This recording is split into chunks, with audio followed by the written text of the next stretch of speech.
Hey everybody, welcome back to the Thinking Crypto channel. I want to talk about Ripple XRP and the SEC lawsuit because we have some big updates around that with one of the lawyers on the SEC quitting. So very interesting updates here.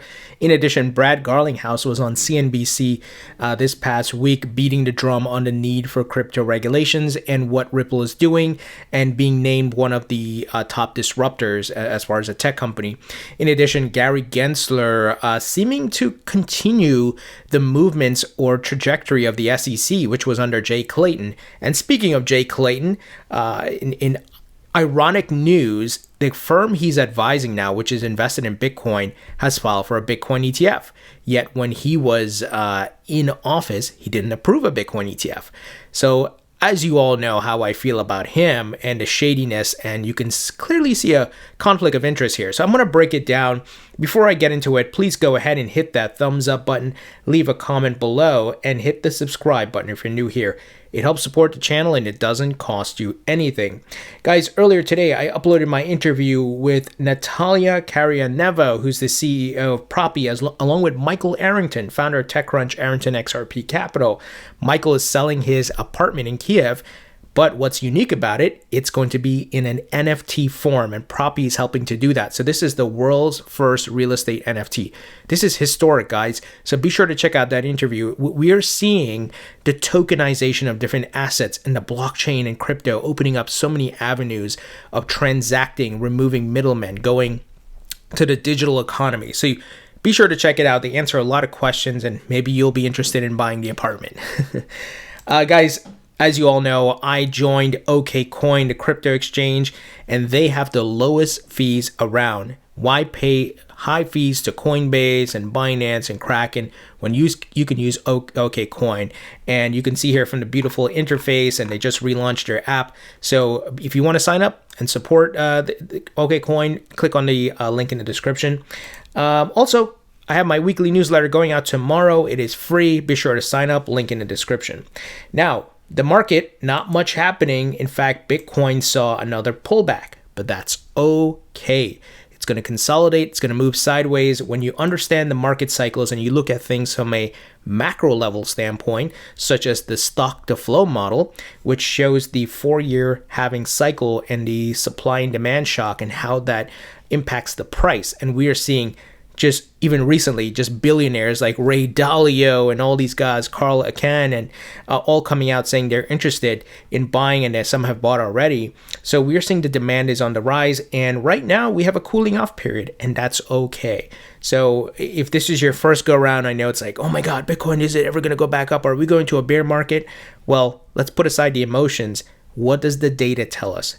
We are not over yet. So we still have some ways to go here, and we're going to have a cooling off period, which is okay. Patience is the key. So as you can see from the stock to flow model, Plan B, who's the creator of the stock to flow model, believes that 60K, which we hit, is not the top. Here's another updated chart using the 200-week moving average for Bitcoin, and you can see we're still above the 200-week moving average, which indicates a bull market. Now, if we fall below that, okay, now let's talk about a bear market, right?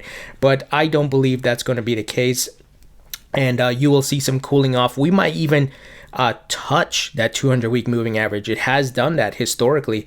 If you look back in 2013, you'll see here on the way up, it touched that 200-week moving average. So let's see. But, you know, as I gave you guys both scenarios, if it falls below, okay, let's hit the panic button. We are going into a bear market. If not, and it stays above it, we're still in a correction cooling down phase. All right, guys, let's jump into the news. James K. Fillon, who's an attorney who's been covering the SEC Ripple lawsuit on Twitter, he tweeted the following: SEC attorney Dugan Bliss moves to withdraw from the case because he's leaving the employ of the SEC. Now, I don't want to overreact to this. You know, some people are like, see, this guy thinks this SEC lawsuit is BS, and it's, you know, it could be, you know, don't get me wrong, some of that could be part of the factor, but it could just be the guy moving on and going to something better, right? We just don't know. But it is interesting, the timing, right, to be part of this such high profile case, and all of a sudden you're hitting the road. So This is being covered, of course, by the crypto media, and it's a very interesting timing. So the attorney says that he's leaving the agency after spending over 10 years there. After Bliss's departure, the SEC will be represented by the remaining counsel, Jorge G. Tenmarero, Daphna A. Waxman, John A. Daniels, and others. The litigation process is being supervised by SEC attorney Preeti Krishnamurti. If I'm saying that right, I apologize if I'm butchering these names. The Ripple case is still in its pre-trial discovery phase. As reported by you today, the SEC is now seeking to expand the number of depositions. And, this is still going on. It's still going on. And obviously, the reason why we're talking about it and covering it so much is because this is a high-profile case that will determine how the rest of the crypto market is regulated. And I do believe Congress will have to step in. It seems like Gary Gensler is just continuing down the same track as Jay Clayton. Not saying that he has a conflict of interest, but the SEC just can't get out of its own way using an 80-year-old Howey test to, against digital assets. I mean, come on. Common sense will tell you can't do that. There has to be something that is customized. Now, it could include some of the Howey test principles, sure, but you got to customize it because digital assets, with the decentralized nature of the blockchain, you can't treat them the same way. So check this out. Just recently this week, Gary Gensler says crypto is slipping through the gaps, proposes crypto exchange regulation. And he said, I think that there's gaps in our current system. There are many crypto tokens that do come under securities laws, and our agencies are trying to enforce the laws, but there's thousands of tokens, and we've only been able to bring 75 actions, said Gary Gensler on Wednesday, during a hearing on Wednesday. So the man wants to bring more actions, and I don't like that by enforcement, right? Using that old, outdated version. And I do think Congress has to step in here. We need like the token taxonomy pass, which puts the SEC in its right place. Gary Gensler also said, I would think if we could work with Congress to try to bring investor protection where these sometimes commodities, sometimes securities are trading on the platforms, he said. So let's see what happens. It's looking like he's just going to continue this and the SEC is going to do enforcement actions, which really sucks. Now, Ripple CEO Brad Garlinghouse was on CNBC this week. He tweeted, honored that Ripple is included in this year's CNBC Disruptor 50 list. It's truly the most exciting time to work in the crypto industry, and good news, Ripple is hiring. So Ripple continues to build and grow, and they're hiring. When I interviewed Brad Garlinghouse a month ago, he talked about this, and if you haven't seen that interview, be sure to check it out. I'll put a link in the description. They're going to continue expanding because the only problem here is the United States. In other markets, Singapore, Japan, other Asian countries, and in Europe, they have the clarity. So they're going to continue to grow. And the great thing about being a global company, if one country is not doing great or whatever it may be, or there's a problem, you can still continue business. Now, of course, it sucks that they're American homegrown and they can't operate freely because of these ridiculous laws. Let me play a quick clip here of this for you guys so you can hear it. The 2021 edition of the Disruptor 50. These are private companies on the cutting edge of technological change. Right now, we've got an interview with the head of the company that's coming in at number 38 on this year's list, Ripple. The company uses blockchain to send money across borders for financial institutions, and it uses the token XRP to do it. Join us now, Brad Garlinghouse, CEO of Ripple. Brad, great to see you. Great to have you on today. Let's start just generally about the crypto arena and what we've seen, because there's an article today, Brad, about, I guess it's hearkening back to the colonial situation, pipeline and ransomware, etc. And the thrust is that we just need to ban crypto. And it's set forth, here's all the reasons. I think about everything that you've set up with blockchain and DeFi and how this can really effectively replace a lot of existing systems like Swift or whatever, and it really works well. Do you think that, what do you make of someone that makes that case, given all the blockchain infrastructure and everything else, not just around Bitcoin, but do you think that this toothpaste ever goes back in the tube like that because you can use it for ransomware? Not sure I've heard the toothpaste analogy before. I'm going to steal that one myself. Look, first of all, thank you for having me. I think the question you're asking is a really important one. And I think it gets to the kind of the core of sometimes just a misunderstanding about how these technologies can be applied in a way that actually is really good for businesses, for citizens, for just the community at large. And so when we talk about, like, should we ban something, let's make sure we understand what we're talking about.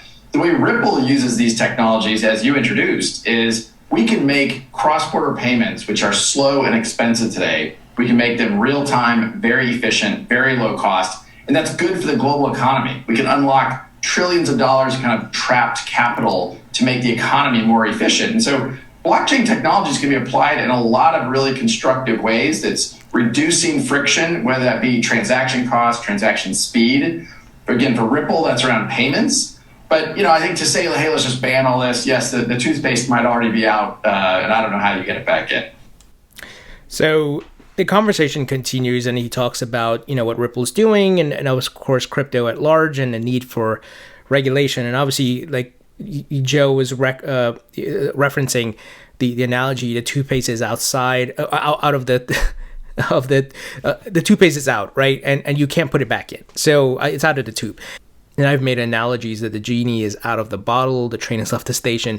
So this thing's here to stay. You're going to see a lot of FUD campaigns and people who are either shorting the market, they don't like crypto, so they're trying to poke holes in it as much as possible, throw rocks at it so that it slows it down, but they're not going to be able to do that.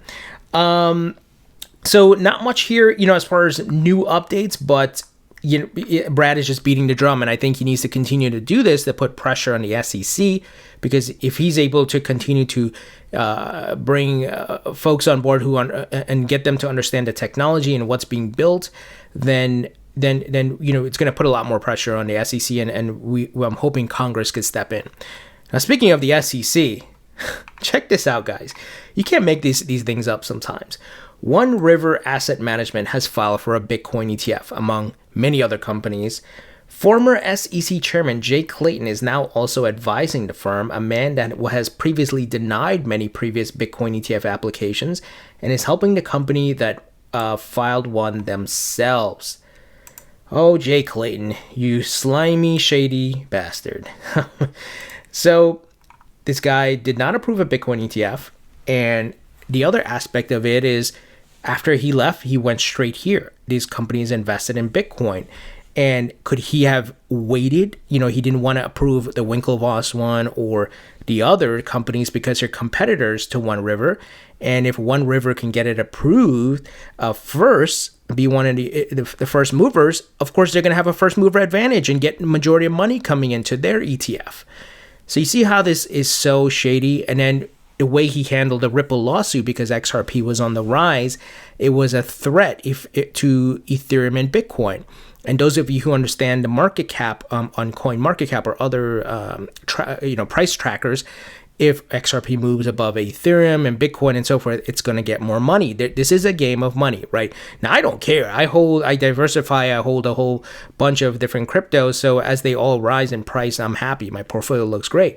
But as you can imagine, if One River Asset Management has a huge stake in Bitcoin, they don't want any competitors, and that can be Ethereum and as well as XRP, right? And other altcoins.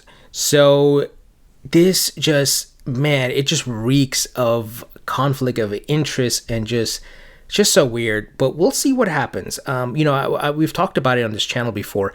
I don't think anything legal is going to happen to Jay Clayton. He'll get some public scrutiny. His name is going to go in the dirt, and from a media standpoint. But I don't think anything legal is going to happen to I'm talking like fines or jail time or something. But it's really sad to see this type of situation and someone as a regulator doing this. But let's hope, like I said, Congress steps in here and provides regulatory clarity, not just for XRP and Ripple, but for the entire market. Because look, I hold Ethereum, Cardano, and the others, and they're going to go after them accordingly. And it seems like, that's why I mentioned what Gary Gensler said this week. He's talking about more actions, and we'll see what happens here, guys. This sucks. Long term, it's not going to be a problem. I do think the U.S. will have to remain competitive, and they will do the right thing. it's just a matter of patience. So we'll see how it plays out. So what do you guys think about this news? The SEC lawyer leaving, Brad on CNBC, Gary Gensler's comments, and obviously the slimy Jay Clayton and the moves he's making here to support One River Asset Management now for a Bitcoin ETF when he couldn't even approve one during his long tenure.